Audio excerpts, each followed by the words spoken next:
Hey guys, Matt here from myrawintuition.com. Happy Monday. Coming to you from a blizzard. Can you tell? Oh, who's that? All right. Okay, so yeah, let's take a look at what I'm taking to work today.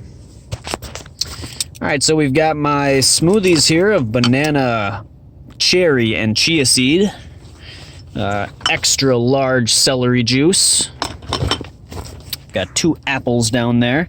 I've got 1 Honeycrisp and 1 Pink Lady. So getting really wild today, mixing up the variety of apples. Then we've got a little Pyrex of my Jewel dates. Oh, and suppose I can show you guys this. Oh, geez.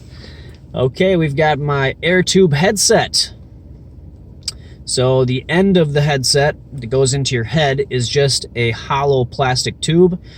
So it's not the actual cord that goes into your head. So it's supposed to prevent EMFs from going into your head there. So I'm liking that.